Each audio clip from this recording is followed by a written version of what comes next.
भगवान शिव को प्रिय हैं ऐसी 11 चीजें जो अर्पित करने से भोलेनाथ हर मनोकामना पूरी करते हैं। जल, शिव पुराण में कहा गया है कि भगवान शिव ही स्वयं जल हैं। शिव पर जल चढ़ाने का महत्व भी समुद्र मंथन की कथा से जुड़ा है। अग्नि के समान विष पीने के बाद शिव का कंठ एकदम नीला पड़ गया था। विष की उष्णता को शांत करके शिव को शीतलता प्रदान करने के लिए समस्त देवी देवताओं ने उन्हें जल अर्पित किया। इसलिए शिव पूजा में जल का विशेष महत्व है।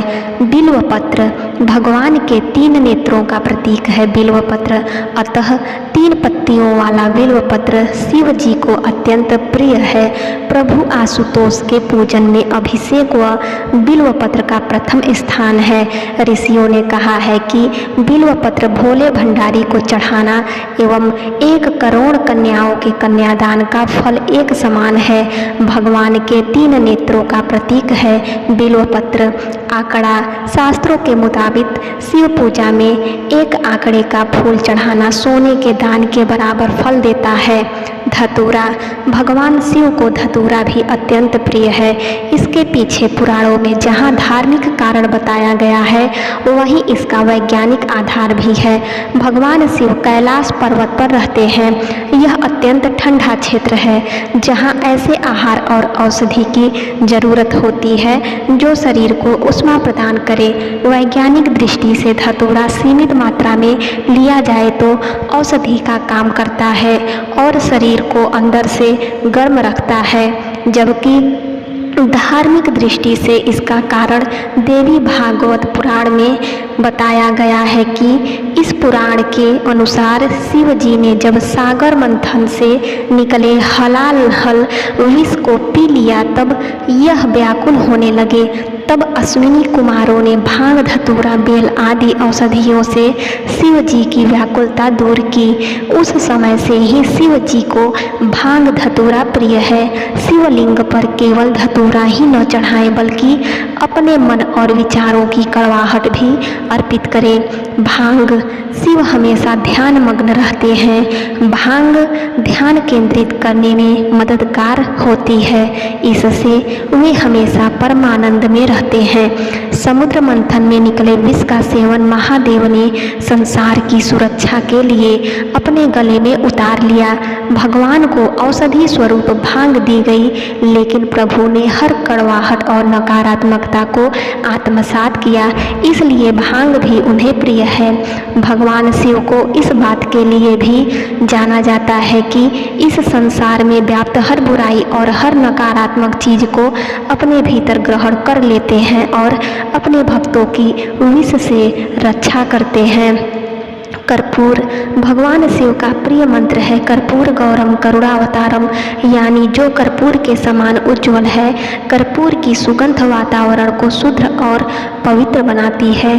भगवान भोलेनाथ को इस महक से प्यार है, अतः कर्पूर शिव पूजन में अनिवार्य है। दूध श्रावण मास में दूध का सेवन निषेध है। दूध इस मास में स्वास्थ्य के लिए गुणकारी के बजाय हानिकारक हो जाता है, इसलिए सावन मास में दूध का सेवन न करते हुए उसे शिव को अर्पित करने का विधान बनाया गया है। चावल को अक्षत भी कहा जाता है और अक्षत का अर्थ होता है जो टूटा न हो। इसका रंग सफ़ेद होता है। पूजन में अक्षत का उपयोग अनिवार्य है। किसी भी पूजन के समय गुलाल, हल्दी, अबीर और कुमकुम अर्पित करने के बाद अक्षत चढ़ाए जाते हैं। अक्षत न हो तो शिव पूजा पूर्ण नहीं मानी जाती। यहाँ तक कि पूजा में आवश्यक कोई सामग्री अनुपलब्ध हो तो उसके एवज में भी चावल चढ़ाए जाते हैं। चंदन का संबंध शीतलता से है। भगवान शिव मस्तक पर चंदन का त्रिपुंड लगाते हैं। चंदन का प्रयोग अक्सर हवन में किया जाता है और इसकी खुशबू से वातावरण और खिल जाता है। यदि शिव जी को चंदन चढ़ाया जाए तो इससे समाज में मान सम्मान, यश बढ़ता है। भस्म, इसका अर्थ पवित्रता में छिपा है।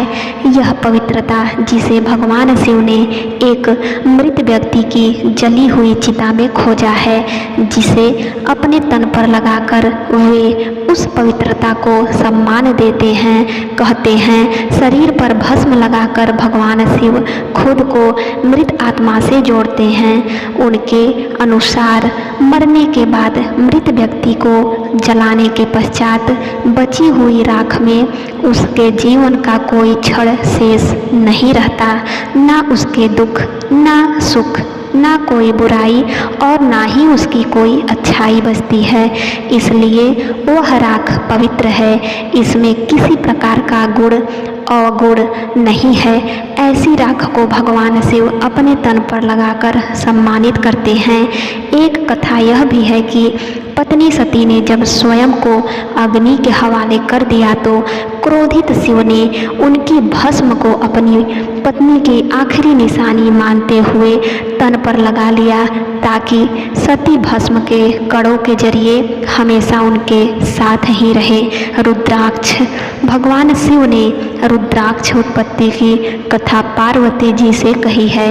एक समय भगवान शिव ने 1000 वर्ष तक समाधि लगाई। समाधि पूर्ण होने पर जब उनका मन बाहरी जगत में आया, तब जगत के कल्याण की कामना वाले महादेव ने अपनी आंख बंद की। तभी उनके नेत्र से जल के बिंदु पृथ्वी पर गिरे। उन्हीं से रुद्राक्ष के वृक्ष उत्पन्न हुए और वे शिव की इच्छा से भक्तों के हित के लिए समग्र देश में फैल गए। उन वृक्षों पर जो फल लगे वे ही रुद्राक्ष हैं। ओम नमः शिवाय।